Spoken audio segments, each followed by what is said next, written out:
Hey there, fight fans. Wow, what an incredible night of fights. That's what led to my demise, you know? Because he jumped right on my back from there, but then he got a choke over weird. UFC 302 to the latest boxing showdowns, the action lately has been non-stop.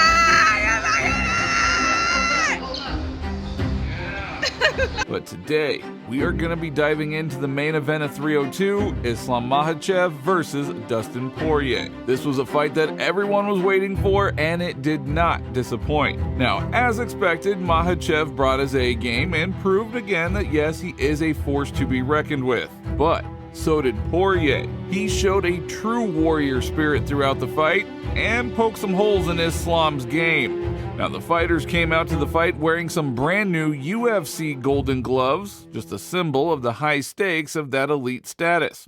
Islam Makhachev took to the center of the octagon, feeling out the distance, and within a few seconds, the fighters were exchanging blows, with Poirier striking first.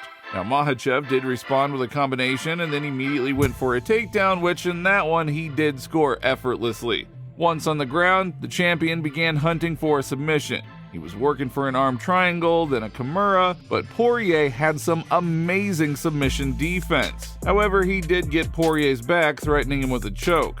But again, Poirier, excellent ground defense. Showed his resilience by holding out, but he did lose the first round pretty decisively. Now, in the second round, in the very first few seconds, Poirier was attempting a kick, Makhachev caught him.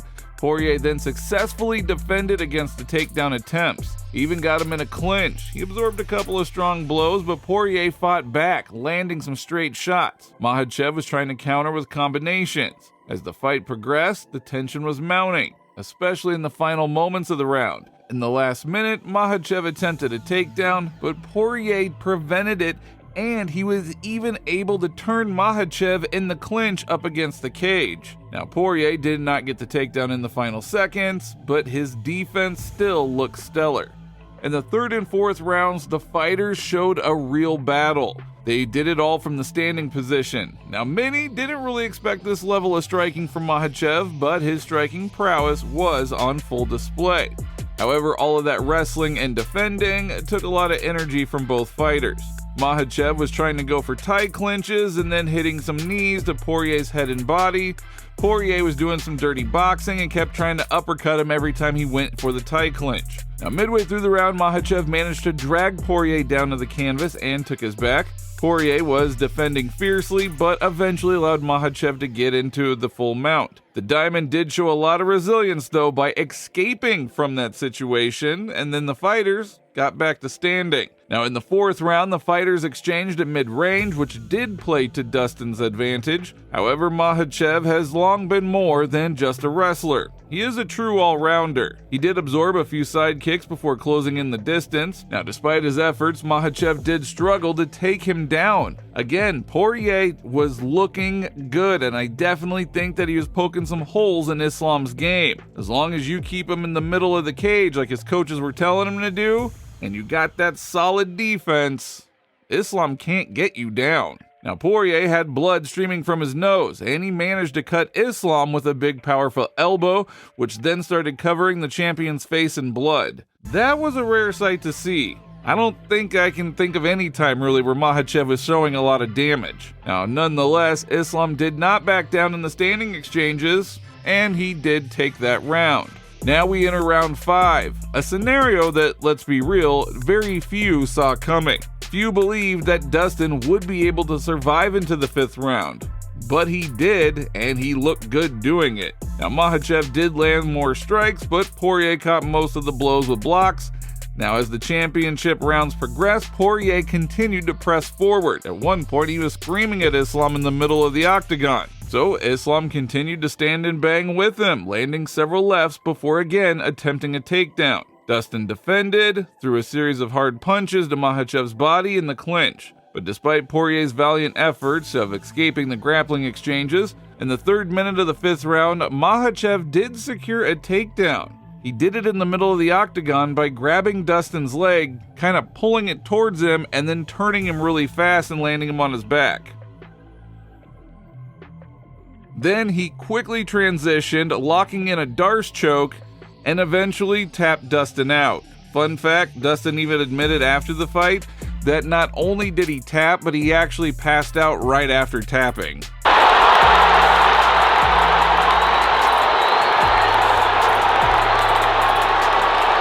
Crazy Islam. I tapped. When I tapped, you let go. I went out when you have to let go. The blood. Yeah, it's good. So perhaps. To be honest, today Islam grew a lot. You don't even understand. When you go deep like today, it's mean it show people and you understand your body and your things inside, how deep you can go even more.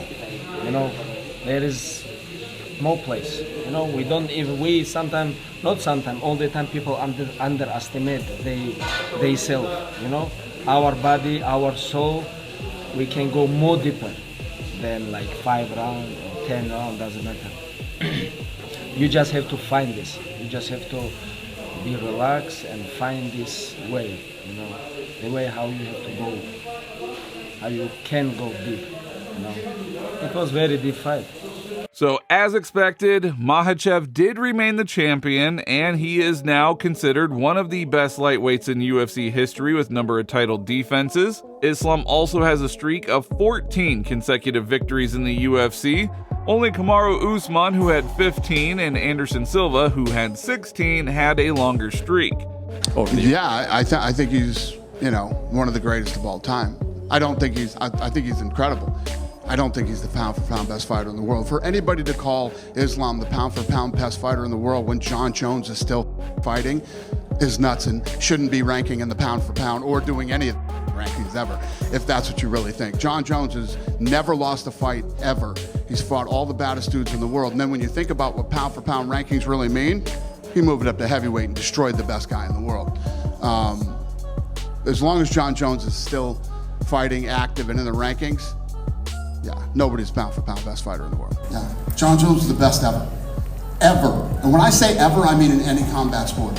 He's the best ever. You throw Jon Jones in a room with anybody, Jon Jones walks out of the room. Now, many are sure that Islam is a lot more versatile, and he's definitely more of a complete fighter than Khabib. And in many ways, let's be real, Islam surpassed him. Now, we can agree that Makhachev has definitely improved in his stand-up game. Previously, Islam, much like Khabib, was classified as a fighter who just gets you to the ground and then finishes you there. But we can say that Islam has become more of an all-around fighter, and he has progressed significantly, especially with striking. He has started working well on his feet, investing a lot of low kicks, alternating his levels of attack, and really kind of confusing his opponents. I mean, that's how he caught Volkanovski with that beautiful high kick. Makhachev is much more technical than Khabib, while Nurmagomedov's stand-up work really just focused on relentless pressure and hand strikes followed by takedowns. Now, we can say that Islam is an improved version of Khabib. He has taken the best skills from Khabib and then added his own elements to it. Most importantly, Islam is fearless. He stood toe-to-toe with Poirier and didn't give an inch. Now, Makhachev is in an excellent situation because he's got a lot of choices ahead of him. As he says, he wants to add another belt. Or he could choose Conor as long as Conor beats Michael Chandler. Now, leading up to the fight, it was discussed that this might be Dustin Poirier's final fight as he wanted to really kind of preserve his brain health. But again, he just showed a lot of relentless pressure and looked great in this fight, so it would be sad to see him go. However, at the same time, he's fought for the belt 3 times. He's never won it. Well, he won the interim at one point, but he's never won the undisputed title, and he's 35 years old. He's made his money, he's made his mark, the guy's a legend. So if he does decide to retire, Dustin, it has been a fantastic journey. We have all loved watching you fight, and thank you very much. Everything before the fight. Yes. Thank you. But you know I would never. It's not my heart. Understand. Congrats again. Thank you so much. Congrats again. You're the one of the best in the world. I very feel bad because you retired, but you show all the world all the best for this MMA. All respect. Play with the heart, man. You know that. Get home safe. Get home safe. Dustin, you're a legend.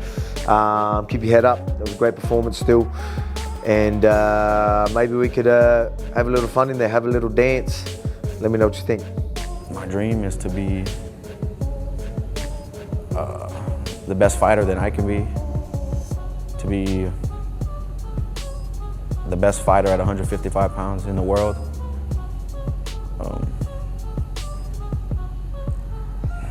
I just want to be the best fighter, period.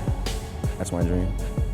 People who say that this is a crazy dream or like a fantasy dream that I'm chasing and then I won't be able to do it, you know, what's their dream? What are they gonna do with their life? You know, well, I'll find out, you know. I'll find out, I'll push this as far as I can push it, and then I'll see what I'll do from there. But at least I'm out here, you know, doing what I want to do. Conor McGregor himself also reacted to Islam's win and wrote, "I'll get back to yous tomorrow." He posted on X. But what exactly does that mean? Well, we're not entirely sure. Conor needs to get back to the gym first in order to prepare for his big fight, or Michael Chandler is going to knock him out. Conor's not a dumb guy, and you know, this is obviously a big fight for him. He's calling it the best comeback in the history of sports and all that stuff. So we'll see what happens. I'll actually be with him tomorrow, so I'm flying there right now. Yeah. So I'll see what's going on. Yeah, what do you think that scene's going to be like on Monday in Dublin? It's going to be awesome. It's going to be awesome. I'm excited to be going back to Ireland, and I love the people over there. There's always great energy. It's going to be fun. Well, that is all for today. If you liked the video, don't forget to like and subscribe to the channel because it is very important to us. And thank you all in advance.